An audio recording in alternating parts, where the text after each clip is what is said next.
power, protocol, and pride. Three forces that have shaped monarchies for centuries. But what happens when these ancient pillars crumble in a single moment before the watching eyes of world leaders? Sometimes, the most powerful responses come not from raised voices or dramatic gestures, but from unexpected silence that speaks louder than any royal decree. In the grand halls where diplomacy dances with tradition, where every movement is choreographed and every word measured, one spontaneous action would shatter the carefully constructed facade of royal perfection. The consequences would ripple far beyond palace walls, challenging everything the world thought it knew about leadership, forgiveness, and the true meaning of strength. What unfolded that day would test not just the bonds of marriage, but the very foundation of an institution that has weathered storms for over 1,000 years. This is a story about human moments in inhuman circumstances, about choices made in seconds that echo for generations, and about discovering that sometimes the greatest power lies not in retaliation, but in grace.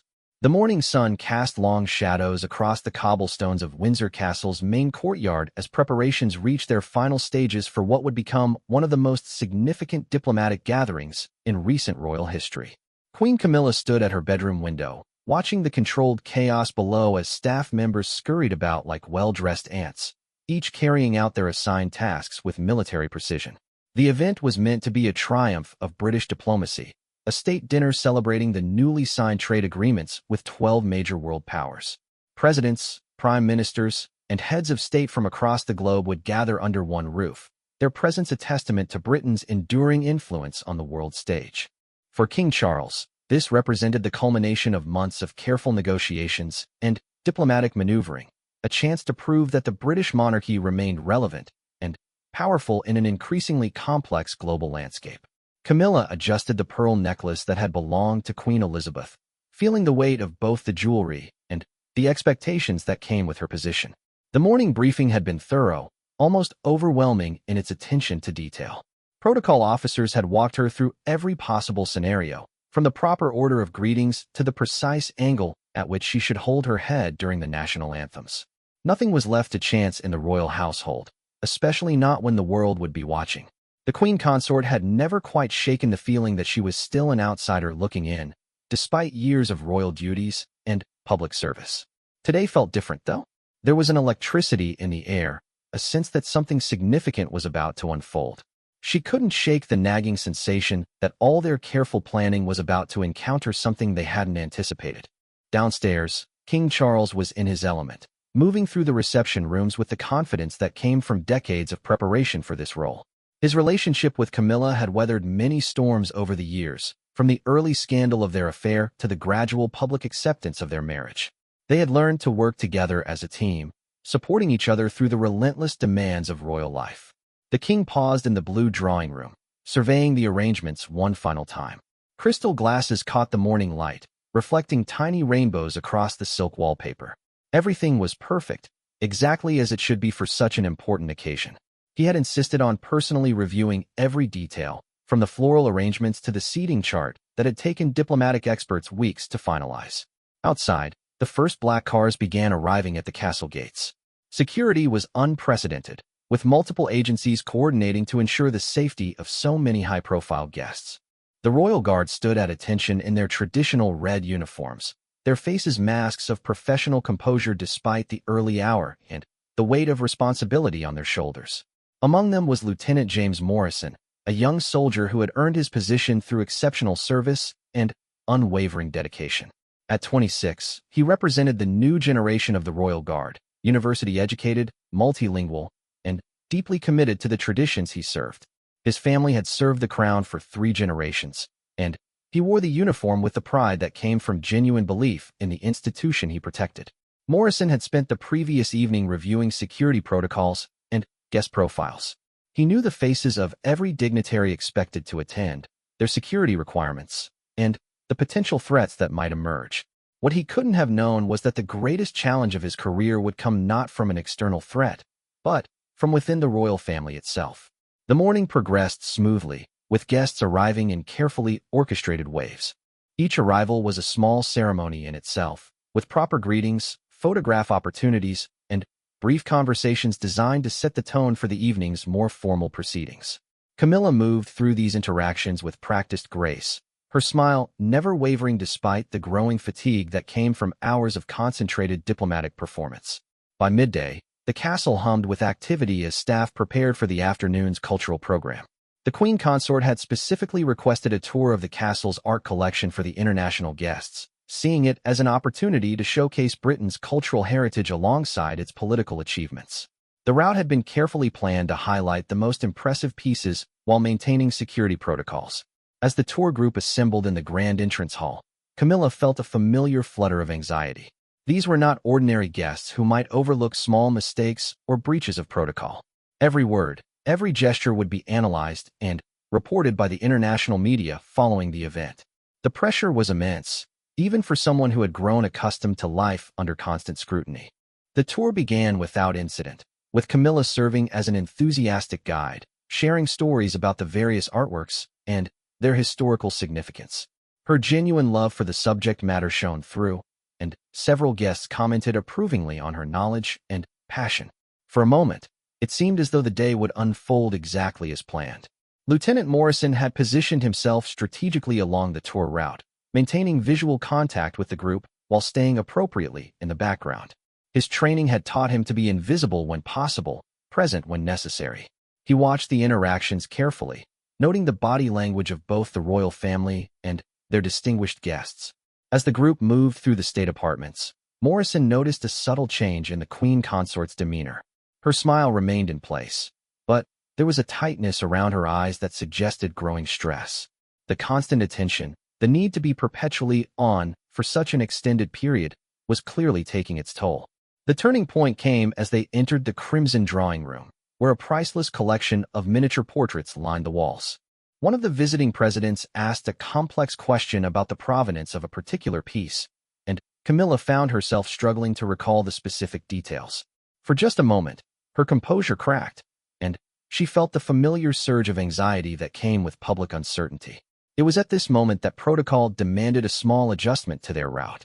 A security issue in the next planned room required a temporary delay, and Morrison stepped forward to quietly inform the Queen Consort of the necessary change. His approach was professional and discreet, exactly as his training dictated. But something in that interaction, perhaps the additional stress of the unexpected change, or the accumulation of a day's worth of diplomatic pressure, caused something in Camilla to snap. The careful facade that she had maintained for hours suddenly felt suffocating, and, in a moment of uncharacteristic impulse, she turned sharply toward the young guard. What happened next would be replayed countless times in news reports, analyzed by body language experts, and debated by royal watchers for months to come. In front of 12 world leaders, their security details, and numerous staff members, Queen Camilla raised her hand and struck Lieutenant Morrison across the face. The sound echoed through the ornate room like a gunshot, followed by a silence so complete that the ticking of an antique clock became audible. Morrison's head snapped to the side from the force of the blow, but his training held. He didn't move, didn't speak, didn't even change his expression. He simply stood at attention, a red mark already forming on his cheek, while the most powerful people in the world stared in shock. The Queen Consort's own hand trembled as she realized what she had done. The anger that had driven the action evaporated instantly, replaced by a horror so complete that she felt physically ill. Around her, she could sense the tension in the room, the barely contained reactions of guests who were trying to process what they had just witnessed. King Charles had been engaged in conversation with the German Chancellor when the incident occurred. He turned at the sound, and his face went pale as he took in the scene. His wife stood frozen, her hands still raised, while one of his own guards maintained perfect military bearing despite having just been publicly humiliated by a member of the royal family. The world leaders watched with fascination and disgust as one of the most private moments of stress became a public spectacle. Some looked away, uncomfortable with witnessing such a personal breakdown. Others stared openly, already calculating how this incident might affect their relationships with Britain. The French president's expression was particularly unreadable, his diplomatic training warring with his obvious shock. Morrison remained perfectly still, but inside he was reeling. The pain from the slap was nothing compared to the humiliation of being struck in front of such an audience. His entire career, his family's legacy of service, seemed to hang in the balance. He could feel the eyes of the world upon him, judging not just his reaction, but the entire institution he represented. Camilla opened her mouth to speak, perhaps to apologize, but no words came. The magnitude of her action was beginning to sink in, and she realized that there was no protocol for this situation, no training that had prepared her for the aftermath of such a spectacular failure of self-control. The silence stretched on, heavy and oppressive, as everyone waited to see who would break first. The antique clock continued its steady ticking, marking seconds that felt like hours. Outside, the world continued to turn, but inside that room, time seemed suspended as the consequences of one moment of lost control began to ripple outward.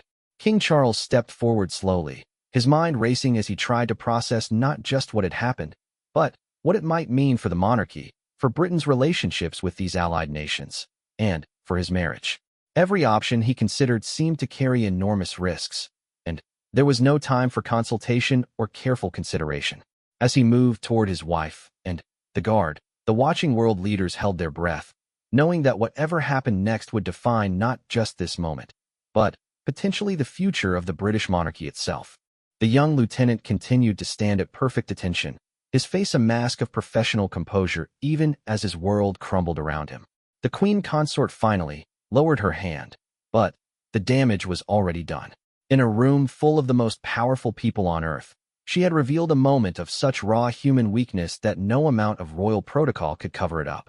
The question now was whether her husband, the king, would choose to defend her actions, condemn them, or find some third path that no one had yet imagined. As Charles reached his wife's side, the weight of 1,000 years of royal tradition pressed down upon his shoulders. His next words would be remembered by history, and he knew it. The young guard who had been struck waited with military precision for whatever judgment was about to fall, while 12 world leaders watched with fascination to see how a modern monarch would handle such an unprecedented crisis. The stage was set for a response that would shock the world and redefine what it meant to be a leader in the 21st century. King Charles stood before the assembled world leaders, his mind working through possibilities at lightning speed. The silence in the crimson drawing room had stretched beyond comfortable into something approaching unbearable. Every diplomat in the room was calculating the political implications of what they had just witnessed, while Charles faced perhaps the most challenging moment of his reign. The king's eyes moved from his wife's pale face to Lieutenant Morrison's stoic expression, then swept across the watching dignitaries. He could see the shock in their faces, the barely concealed whispers already forming behind diplomatic masks. The French president had raised an eyebrow in what might have been amusement or disapproval. The German chancellor looked deeply uncomfortable, while the Japanese prime minister maintained an expression of careful neutrality.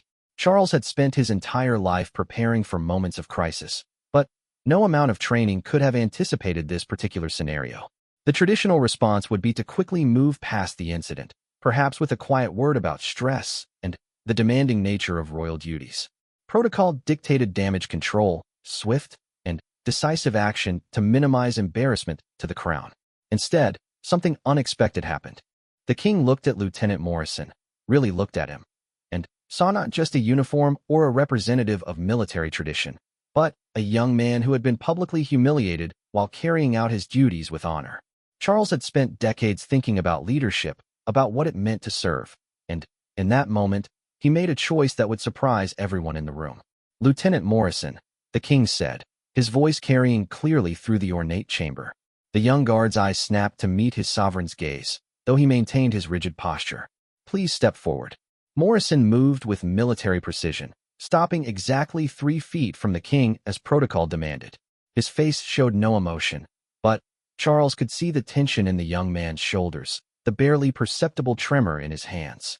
This was a soldier who had been trained to face enemy fire without flinching, yet being struck by the queen consort in front of world leaders had shaken him to his core. The watching dignitaries exchanged glances, uncertain what they were about to witness. Some had begun to shift uncomfortably, perhaps considering whether they should excuse themselves from what was clearly becoming a deeply personal moment. Others leaned forward slightly, recognizing that they were about to witness something unprecedented in modern royal history. Queen Camilla remained frozen where she stood, her complexion now ashen as the full weight of her actions continued to sink in. She had spent years carefully building her reputation, slowly earning public acceptance after the controversy of her relationship with Charles. One moment of lost control threatened to undo all of that progress. Charles studied Morrison's face, noting the red mark that was already beginning to swell on the young man's cheek. The king had served in the Royal Navy, had commanded men in difficult situations, and he recognized both the discipline and the hurt in the lieutenant's bearing. This was a moment that called for leadership of a different kind than any royal manual had ever described. "Ladies and gentlemen," Charles said, addressing the assembled world leaders with a formality that somehow made what followed even more powerful. "I believe we have all just witnessed something that speaks to the very heart of what leadership means in our modern world." The room grew even quieter, if such a thing were possible. Several security details had moved closer, uncertain whether this was becoming a security situation or remaining a diplomatic one. The British ambassador to France looked as though he might faint, clearly calculating the international implications of whatever was about to unfold. Charles continued, his voice steady and measured. "Lieutenant Morrison has just demonstrated something that I believe is far more valuable than any treaty we might sign or agreement we might reach. He has shown us what true service looks like, maintaining dignity and composure even in the face of the unexpected and the unreasonable." Morrison's eyes widened slightly, the first crack in his professional composure. He had expected punishment, reassignment, or at best a quiet transfer to some lesser posting. He certainly had not expected public recognition from the king himself. "The mark on this young man's face," Charles continued, "will fade in a few days. But the example he has set for all of us about grace under pressure, about maintaining one's principles even when tested, about putting duty before personal comfort, that lesson will endure." The queen consort's breath caught in her throat. She had expected her husband to smooth over the incident, perhaps to make excuses for her behavior or to quietly manage the diplomatic fallout. Instead, he was transforming the moment into something else entirely, something that somehow elevated the very person she had wronged. Charles turned to face Morrison directly. "Lieutenant, you have served the crown with distinction today, not despite what happened, but because of how you responded to it. Your behavior has reflected the very best traditions of the Royal Guard, and has honored both your uniform and your country." The Japanese Prime Minister nodded slightly, recognizing the wisdom in the king's approach. The German chancellor's expression had shifted from discomfort to something approaching admiration. Even the French president seemed impressed by the unexpected direction the moment had taken.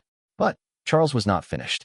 He turned to face his wife, and, in that turn, the assembled leaders saw something that no amount of diplomatic training could have prepared them for. They saw a husband looking at his wife with a mixture of love, disappointment, and understanding that was achingly human. "My wife," Charles said quietly, his voice carrying despite its gentleness, "has spent years serving this country with dedication and grace.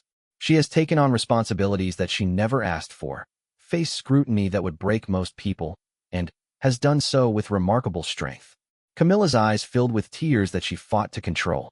This was not the public humiliation she had feared, nor was it the royal cover-up that part of her had hoped for. This was something far more challenging, accountability wrapped in compassion. "But greatness," Charles continued, "is not measured by our moments of strength alone. It is measured by how we respond when we fall short of our own standards, when the pressure reveals our humanity rather than our perfection." The room was so quiet that the sounds of the castle's daily operations could be heard through the thick walls, distant footsteps, the murmur of staff going about their duties, the faint sound of cars in the courtyard below. These normal sounds seemed surreal against the backdrop of such an extraordinary moment. Charles moved to stand between his wife and Lieutenant Morrison, creating a triangle that somehow drew all eyes in the room. "What we have witnessed today is not a failure of protocol or a breakdown of royal dignity. What we have witnessed is a moment of truth about what real leadership requires." The king's next words would be quoted in newspapers around the world for weeks to come. True leadership is not about avoiding mistakes. It is about taking responsibility for them. It is not about maintaining a perfect facade. It is about showing others how to be human while still striving to be better. He turned to Morrison first. "Lieutenant, you have shown us that strength sometimes means standing still when every instinct tells you to react. You have demonstrated that true loyalty is not blind obedience, but the wisdom to maintain your principles even when tested." Then he faced his wife. "Camilla, you have shown us that even those who seem to have everything can feel overwhelmed, that stress and pressure affect everyone, regardless of their position. But, more importantly, you have given us an opportunity to show what real accountability looks like. The queen consort straightened slightly, beginning to understand that her husband was not simply managing a crisis, but transforming it into something that could strengthen rather than weaken their position. It was a risk that could backfire spectacularly, but it was also perhaps the only path that led to genuine resolution. Charles addressed the room at large once more. In our various countries, in our different systems of government, we all face the challenge of leading imperfect humans in an imperfect world. What we do when we fail, how we handle our mistakes, how we treat those who serve us. These are the measures by which history will judge us. The American president, who had remained silent throughout the incident, stepped forward slightly. His expression was thoughtful, recognizing that he was witnessing something that could redefine diplomatic norms.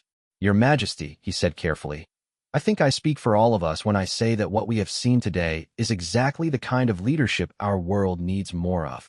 Other heads of state began to nod, some more reluctantly than others, but the mood in the room was shifting. What had begun as a diplomatic disaster was becoming something else, a masterclass in crisis leadership that would be studied and discussed for years to come. Lieutenant Morrison remained at attention, but Charles could see that the young man was beginning to process what had just happened. Rather than being a victim of royal caprice, he had become an example of professional excellence. Rather than being humiliated, he had been honored. The red mark on his cheek would indeed fade, but the story of his composure under pressure would become part of Royal Guard legend. The Queen Consort took a step forward, and, for the first time since the incident, she spoke. Her voice was quiet, but clear, and every person in the room strained to hear her words. "Lieutenant Morrison," she began, "there is no excuse for my behavior, and I will not offer one. You deserved better from me, and I am sorry." The simplicity and directness of the apology was perhaps more powerful than any elaborate explanation could have been. In those few words, she had acknowledged not just her action but her responsibility, without deflecting or minimizing what had occurred. Charles watched his wife with pride and relief. This was the woman he had married, the one who could find strength in vulnerability and wisdom in admitting fault. The path forward was becoming clear, not through royal privilege or diplomatic maneuvering, but through simple human decency elevated to its highest form. The moment was far from over, and the consequences were only beginning to unfold, but already something remarkable had occurred. In a room full of the world's most powerful people, three individuals had demonstrated that true power lay not in the ability to avoid mistakes or to cover them up, but in the courage to face them with grace and the wisdom to transform them into something meaningful. The immediate aftermath of Queen Camilla's apology created a ripple effect throughout Windsor Castle that extended far beyond the Crimson Drawing Room. Word of the incident spread through the castle's corridors with the speed that only truly shocking news could achieve. Staff members who had worked for the royal family for decades found themselves witnessing something unprecedented in their careers. Lieutenant Morrison remained standing at attention, but the king made a gesture that allowed him to relax his formal posture. The young guard's mind was reeling as he tried to process not only what had happened to him, but how the situation had been transformed by the king's response. Every training scenario he had ever encountered had prepared him for external threats, hostile crowds, or security breaches. Nothing had prepared him for becoming the center of a diplomatic incident that was rapidly evolving into something entirely different. The world leaders in the room were experiencing their own form of shock. The Canadian Prime Minister found herself reconsidering everything she thought she knew about crisis management. The Brazilian president was already thinking about how this approach might apply to his own political challenges back home. Each dignitary was processing the scene through the lens of their own cultural and political background, yet all were united in their recognition that they had witnessed something extraordinary. Charles made a decision that surprised even his own staff. Rather than ending the tour and retreating to private damage control, he chose to continue with the planned program. "Ladies and gentlemen," he announced, "I believe we should proceed with our tour. After all, the art we came to see has been witnessing human drama for centuries. Perhaps it has something to teach us about the enduring nature of human struggles and triumphs." The suggestion was met with a moment of uncertainty before the German chancellor stepped forward with a slight smile. "I think that is exactly what we should do, Your Majesty. Some of the greatest art was created during times of personal crisis. Perhaps we might appreciate it even more now." As the group began to move toward the next room, something remarkable occurred. Lieutenant Morrison, instead of fading into the background as protocol would normally dictate, found himself walking alongside the procession. The king had made it clear that the young man was not to be quietly shuffled away or hidden from view. Instead, he was to remain visible, a living reminder of the lesson that had just unfolded. The queen consort walked slightly behind the main group, her mind still processing what her husband had accomplished. Charles had taken her moment of weakness and somehow transformed it into a demonstration of strength, not the brittle strength of never making mistakes, but the deeper strength of facing them with courage and grace. She began to understand that this approach might actually strengthen rather than damage their position, though the risk remained enormous.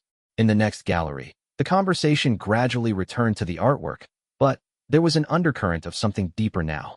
The Italian prime minister asked questions about a particular painting's history with more genuine curiosity than diplomatic politeness. The Japanese prime minister observed that some of the portraits showed their subjects in moments of vulnerability, noting how this seemed to make them more rather than less compelling. Meanwhile, throughout the castle, staff members were grappling with what they had witnessed. Mrs. Patricia Henley, the head housekeeper who had served the royal family for 37 years, found herself in tears as she heard the account from a colleague who had been present. Not tears of shame, but tears of something like pride. In all her years of service, she had never seen a member of the royal family take such personal responsibility for a mistake. The castle's deputy private secretary, James Whitmore, was frantically working his phone in a small office adjacent to the state apartments. News organizations were already calling, having somehow gotten wind that something significant had occurred during the diplomatic tour. Whitmore found himself in the unprecedented position of not knowing exactly how to respond. The standard royal approach would be to deny, deflect, or delay any comment. But the king's handling of the situation suggested that a different approach might be needed. Back in the tour group, Lieutenant Morrison was discovering something unexpected about himself. The initial shock and humiliation were giving way to something else, a sense of having been part of something historically significant. The red mark on his cheek was already beginning to fade, but he was beginning to understand that the memory of this day would stay with him forever, not as a source of shame, but as a defining moment of his service. The tour continued through the green drawing room, where a collection of royal portraits dating back centuries lined the walls. King Charles paused before a painting of King George III, known for his struggles with mental health and his loss of the American colonies. This monarch, Charles observed, faced challenges that would have broken many men. His legacy is complex, marked by both tremendous failures and remarkable perseverance. The American president stepped closer to the painting, studying the royal figure's expression. It's interesting how history remembers those who face their difficulties openly versus those who try to hide them, he commented thoughtfully. Charles nodded. Indeed, we often think of strength as the absence of struggle, but perhaps true strength is the willingness to let others see our struggles and learn from them. The French president, who had initially seemed the most skeptical about the king's handling of the situation, was beginning to show signs of genuine respect for the approach. In France, we have learned that the people can forgive many things, but they rarely forgive being lied to or treated as if they cannot handle the truth. As the tour progressed, something remarkable was happening in the media outside the castle walls. The first reports of the incident had begun to leak, but rather than focusing solely on the queen consort's action, early accounts were highlighting the king's response. Social media was already buzzing with fragments of information, and the initial reactions were surprisingly positive. Dr. Sarah Mitchell, a professor of political science at Oxford who specialized in modern monarchy, received a call from the BBC asking for her analysis of the Windsor incident.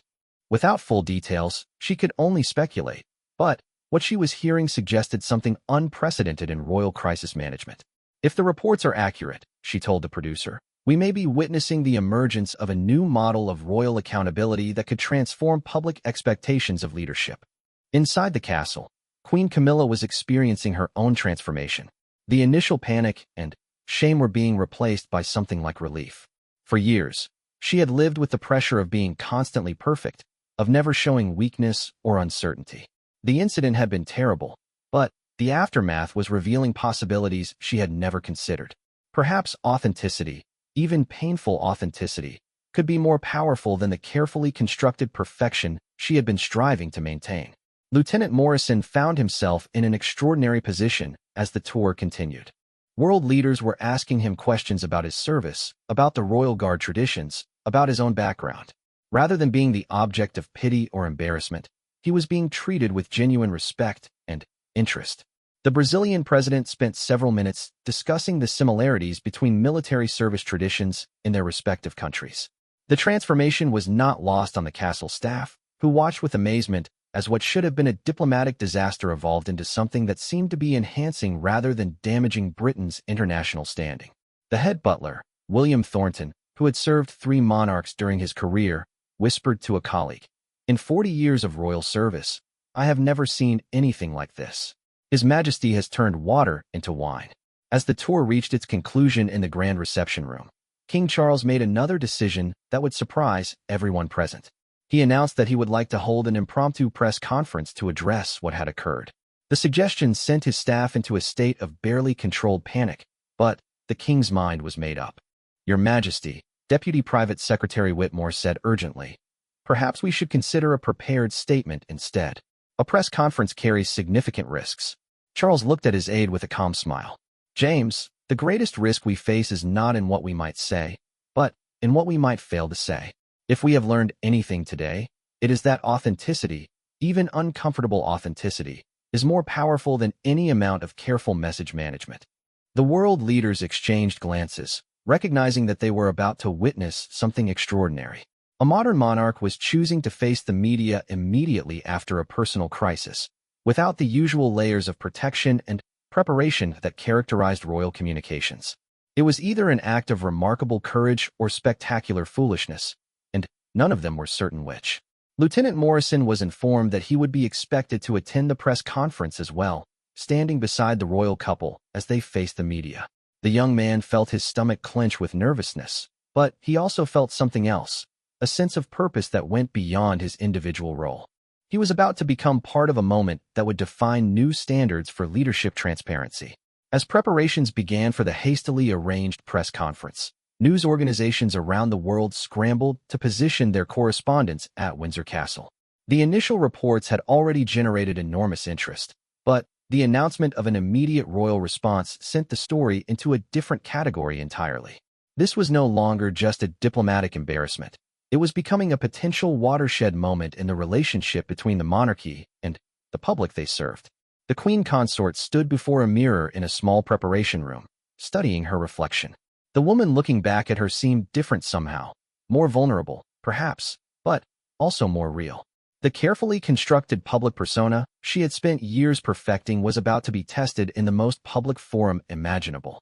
But, for the first time in months, she felt genuinely prepared for the challenge. Not because she had all the answers, but because she finally understood that having all the answers was not the point. The stage was set for a press conference that would challenge every assumption about royal communications, crisis management, and the relationship between power and accountability in the modern world. The grand reception room had been hastily transformed into a makeshift press conference venue, with cameras and microphones arranged in neat rows facing a simple wooden podium. The normally pristine space buzzed with controlled chaos as technicians scrambled to set up equipment while maintaining the dignity befitting a royal residence. News crews from around the world worked alongside each other, united in their recognition that they were about to witness something unprecedented. King Charles stood in a side chamber, reviewing notes that would remain largely unused. His approach to this press conference would be unlike any royal media appearance in modern history. Unscripted, unrehearsed, and completely authentic. His private secretary had made multiple attempts to convince him to at least prepare some basic talking points, but Charles had declined each suggestion. "Your Majesty," his press secretary, Victoria Hartwell, said with barely concealed anxiety, "the international media are all present. BBC, CNN, Sky News, plus correspondents from every major international outlet. This will be broadcast globally within minutes of beginning." Charles nodded calmly. "Good. If we are going to do this, we should do it properly. The world deserves to hear the truth, and they deserve to hear it directly from us." Meanwhile, Queen Camilla was experiencing what might have been the longest 20 minutes of her life. She sat in an adjacent room, her hands folded in her lap, trying to process the enormity of what was about to happen.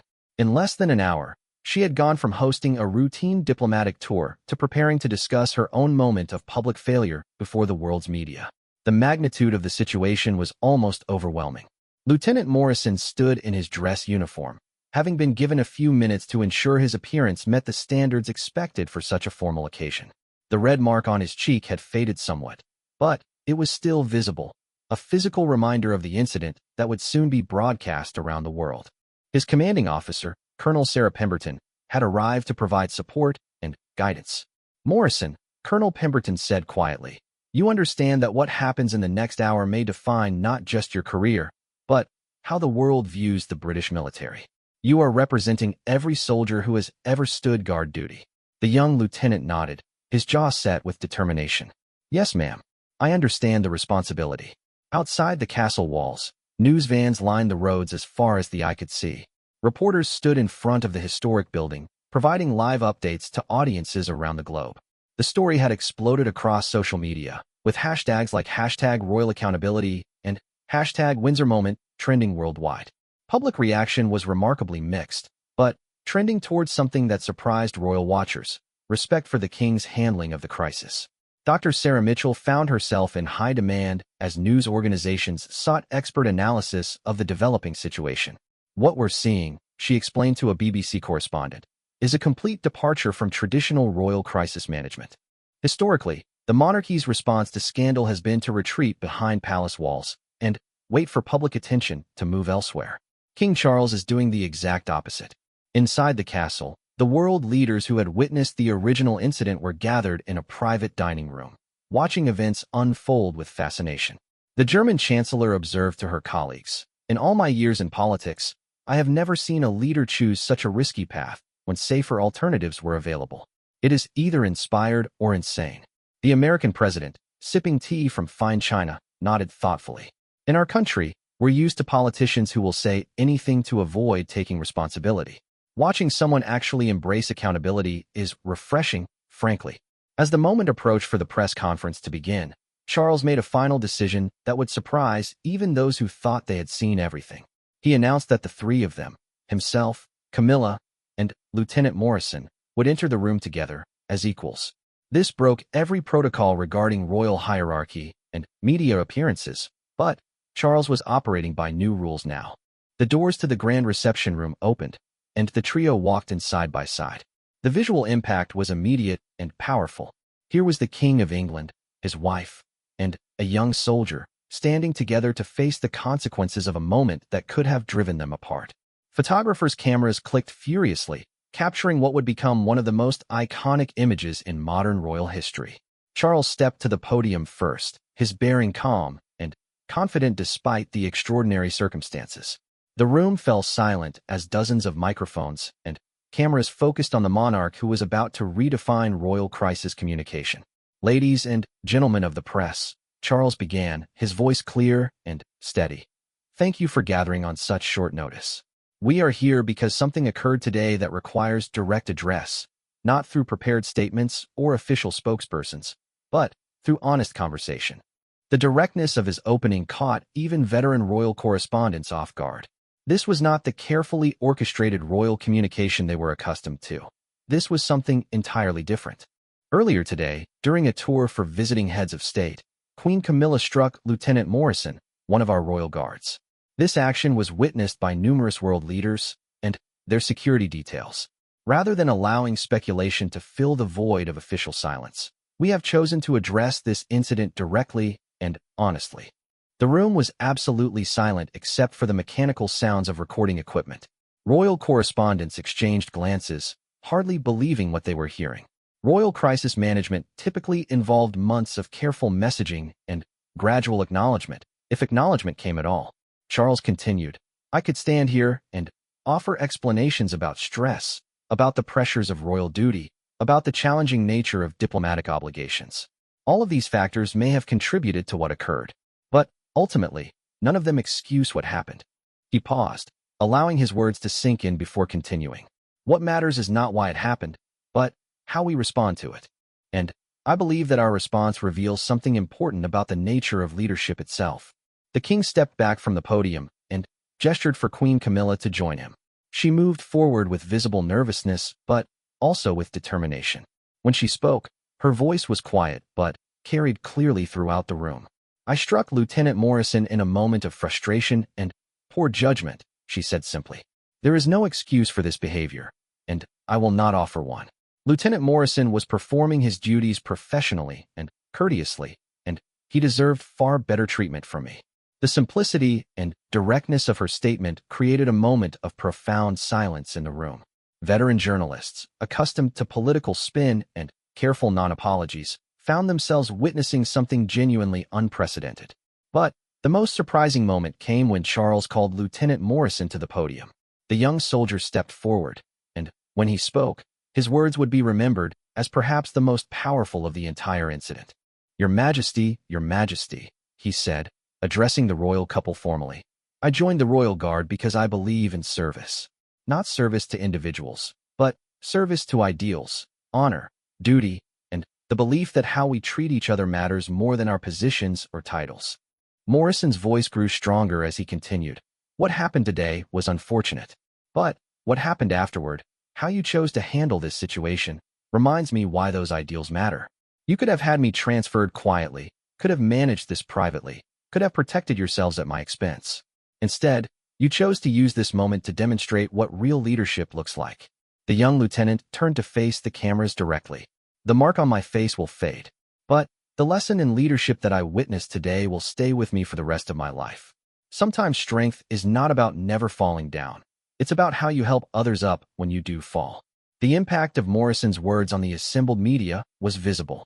Hardened journalists found themselves moved by the genuine emotion and wisdom in the young man's statement. This was not a rehearsed response or a coach performance. This was authentic human reaction to extraordinary circumstances. King Charles returned to the podium for his concluding remarks, and what he said would be analyzed and quoted for years to come. We are here today because we believe that the people we serve deserve honesty, even when that honesty reveals our imperfections. We believe that true strength comes not from hiding our failures, but from learning from them publicly. He looked directly into the cameras, addressing not just the gathered press, but the millions who would watch this broadcast around the world. Leadership is not about being perfect. It is about being accountable. It is about showing others that making mistakes does not disqualify you from serving, but failing to learn from those mistakes does. The king's final words carried a weight that transcended the immediate situation. Queen Camilla made a mistake today. I have made countless mistakes throughout my life. Lieutenant Morrison has undoubtedly made mistakes in his military career. But today, all three of us learned something about what it means to face our failures with courage and to use them as opportunities to demonstrate our values rather than abandon them. As Charles stepped back from the podium, the room erupted in questions from journalists who could barely believe what they had just witnessed. But rather than the usual political parsing and careful deflection, the royal couple and Lieutenant Morrison answered with the same directness and honesty that had characterized the entire extraordinary session. The press conference lasted nearly an hour, with questions ranging from the specific details of the incident to broader questions about royal accountability and leadership philosophy. By the time it concluded, it was clear that something fundamental had shifted in the relationship between the monarchy and the public they served. Outside the castle, public reaction was swift and surprising. Social media exploded with comments praising the royal family's handling of the situation. Opinion polls conducted in real time showed approval ratings actually increasing as the press conference progressed. The hashtag Real Leadership began trending globally, accompanied by clips from the press conference that were being shared millions of times. But perhaps the most significant impact was being felt in government offices and diplomatic missions around the world, where leaders were calling emergency meetings to discuss what this new model of crisis leadership might mean for international relations and domestic governance. The Windsor incident, as it was already being called, had become more than a royal embarrassment. It had become a case study in transformative leadership that would influence political behavior for years to come. 6 months after the Windsor incident, the ripple effects continued to reshape not only the British monarchy, but leadership expectations around the world. The immediate aftermath had been unlike anything royal watchers had ever experienced. Rather than the typical pattern of scandal followed by gradual rehabilitation, the royal family's approval ratings had actually increased in the weeks following the press conference. Lieutenant Morrison found his life transformed in ways he could never have anticipated. The young soldier who had been struck by Queen Camilla had become an unlikely symbol of grace under pressure. Speaking requests poured in from military academies, leadership conferences, and universities around the globe. His response to the incident had been studied in business schools as a masterclass in professional composure.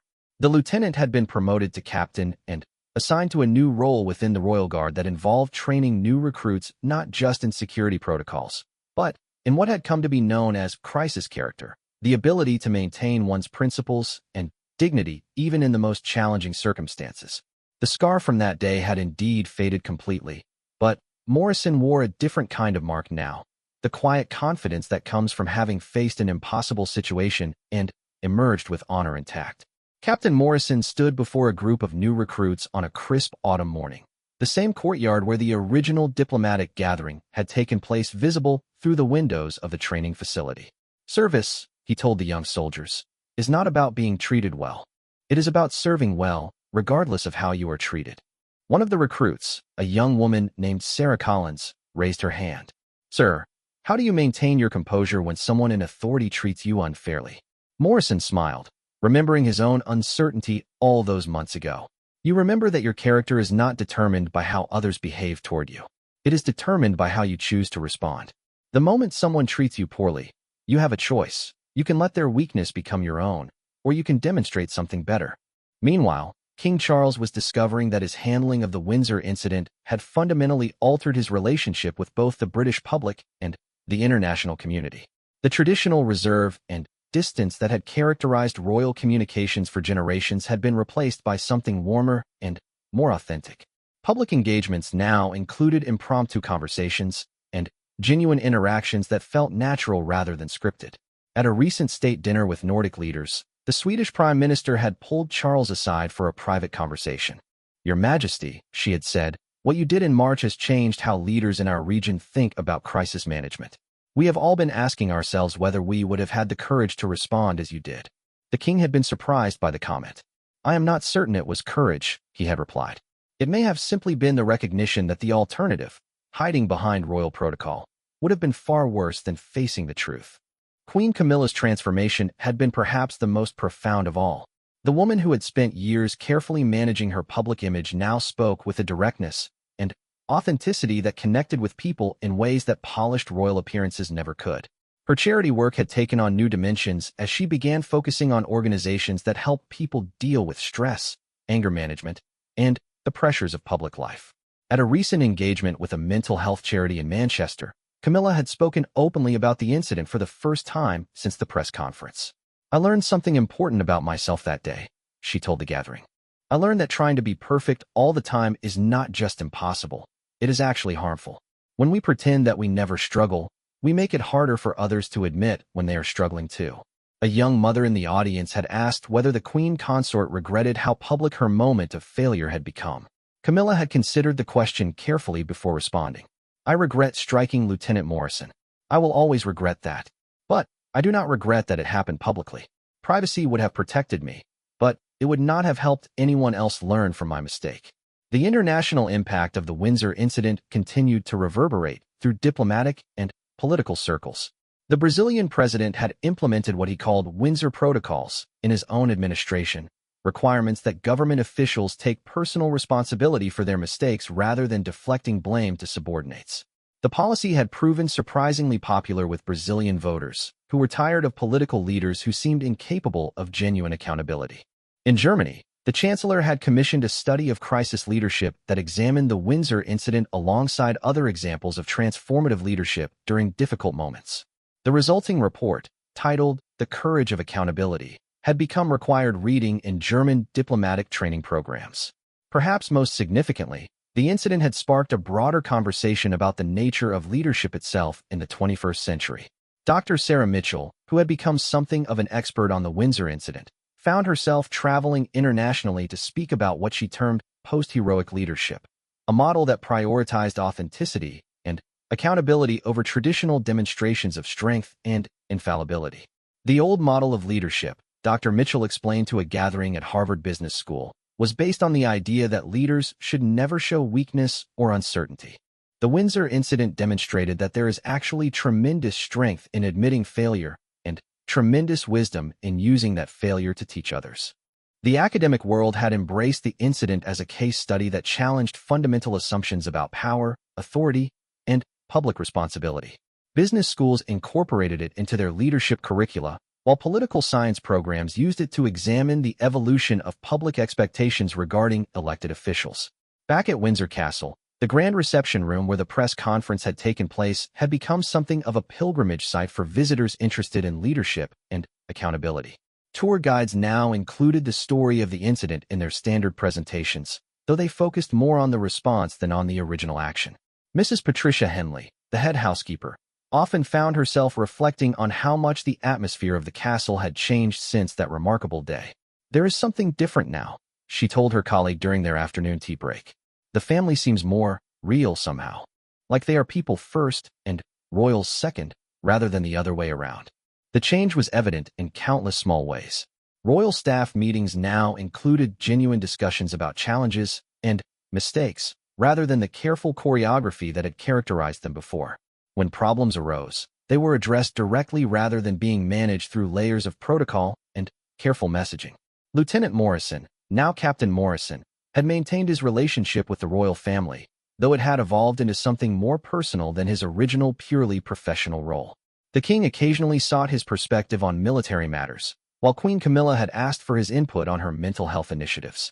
The young soldier who had been struck by the queen consort had become a trusted advisor on matters of authentic leadership. On the first anniversary of the incident, King Charles made an unexpected decision. Rather than allowing the day to pass quietly, he used his annual address to the nation to reflect on what the experience had taught him about service and leadership. "A year ago," he said, speaking from the same room where the original press conference had taken place, "my wife made a mistake that could have been quietly managed and forgotten. Instead, we chose a different path, one that has taught us all something valuable about the relationship between power and responsibility." The king's words were broadcast internationally, and his reflection on the anniversary demonstrated that the lessons of the Windsor incident continued to influence his approach to leadership. "True service," he concluded, "requires not just the willingness to lead when times are good, but the courage to remain accountable when times are difficult."